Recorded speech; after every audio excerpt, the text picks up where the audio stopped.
बात ऐसी थी कि रावण को यह पता चला कि शिव के द्वारा ही उसको पराभव मिलेगी, पराभव में हार सकता है शिव से, अन्य कोई उसे संसार में हरा नहीं सकता। अगर शिव उसके स्थान पर आ जाएं तो नारायण जो उनको वध करने के लिए, मारने के लिए अवतार लेंगे, वो भी कुछ नहीं बिगाड़ सकते यदि शिव हमारी लंका में आ जाएं। तो यह रावण ने क्या किया, भगवान शिव से कहने लगा, महादेव मैं तुम्हें ले जाने के लिए आया हूं। महादेव कहने लगे, देखो मैं तुम्हारी नगरी आना नहीं चाहता, लेकिन जब यह अत्यंत नए नए स्तोत्र के साथ, वाणी के साथ महादेव को रिझाने लगा, तो महादेव ने कहा, ठीक है रावण, मेरी एक शर्त है और मेरी प्रतिज्ञा ये है, मुझे लेके तो जा रहे हो, लेकिन जहां तुम रख दोगे वहीं मैं स्थित हो जाऊंगा, मुझे दोबारा लेके नहीं जा सकोगे। रावण ने कहा कि महाराज स्वीकार है, पर आप चलिए, आप मेरे आराध्य देव हैं। महादेव जानते थे अगर मैं लंका पहुंच गया तो इस आतताई का वध हो ही नहीं सकता, इसका मुझे नहीं जाना।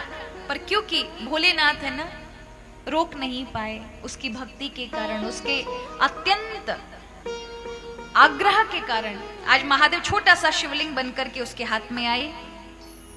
मन ही मन भगवान विष्णु को पुकारा। रावण लेकर के कैलाश पर्वत से उतरकर हिमालय से आते हुए सीधे झारखंड पहुंचा।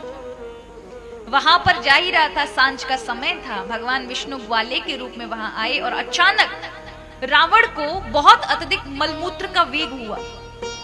अब उसने सोचा, कहां पर महाराज, अब मैंने अगर रख दिया इस शिवलिंग को तो ये तो यहीं स्थित हो जाएंगे। पर अत्यधिक जब देखा कि मेरी शक्ति से बाहर है, वहीं पास में गैया चराते हुए नन्हे से ग्वाल वाल ने कहा, पंडित जी प्रणाम।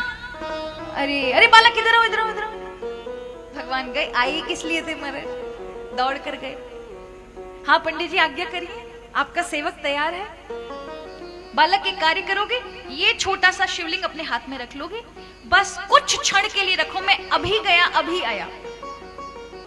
कहा रख तो लेंगे, आपने आज्ञा दी, आप महान पंडित हैं, आप महान विद्वान है, लाइए लाइए। बालक अगर तुम्हें नहीं संभाला जाए तो मुझे आवाज दे देना, पर रखना नहीं नीचे। अरे आपकी आज्ञा कैसे उल्लंघन करेंगे, एक बार दे तो दीजिए, आप बिल्कुल आप निश्चिंत होके जाइए, अगर हमको लगेगा हम आपको आवाज दे देंगे। महाराज रावण ने दिया, इतना विश्वास में आ गया, जैसे ही दिया रावण गया, ठाकुर ने तो रख दिया। महाराज क्यों, रखने के लिए आए थे, महादेव को ले जाने नहीं है। और जैसे ही रखा पृथ्वी कांपने लगी, महादेव जम गए वहां।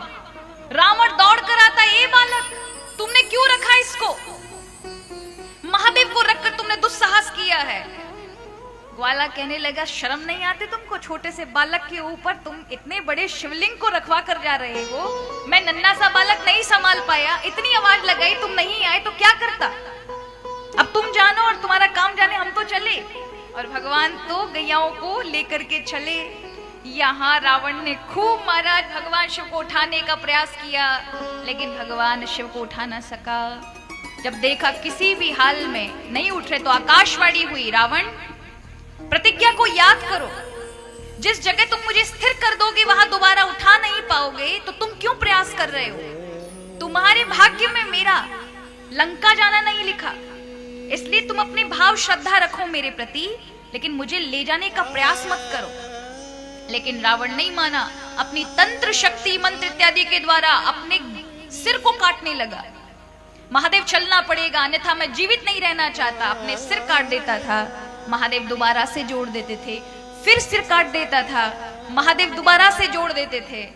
इस प्रकार 10 बार सिर काटे तो महादेव प्रकट हो गए और कहा, दशानन तुमने 10 बार मुझे शीस काटे, इसलिए तुम में 10 रावण जैसी शक्तियां मैं प्रदान करता हूं। आज से तुम्हारे 10 मुख होंगे। 10 मुख माने एक बुद्धि नहीं, एक बुद्धि का तो तुम्हारा ये प्रमाण है कि तुमने समग्र देवताओं को अपने वश कर रखा है, एक बुद्धि से पूरी त्रिलोकी हिला दी है। इस रावण की 10-10 बुद्धियों जैसी सामर्थ्य हो जाएगी, मेरे द्वारा इतनी शक्ति तुम्हें दी जाएगी, इसलिए अब लौट जाओ। जिसका तुम्हें भय लग रहा है वो भय तुम्हें नहीं रहना चाहिए। तुम्हारे पास 20 भुजाएं हैं, एक रावण की नहीं, 20 भुजाओं का बल है तुम्हारे पास। रावण लौट जाता है, इसीलिए 5वें ज्योतिर्लिंग को हम वैद्यनाथ कहते हैं। वैद्य का कार्य किया भगवान ने, बार बार शीश दिए उसे, बोलिए वैद्यनाथ भगवान की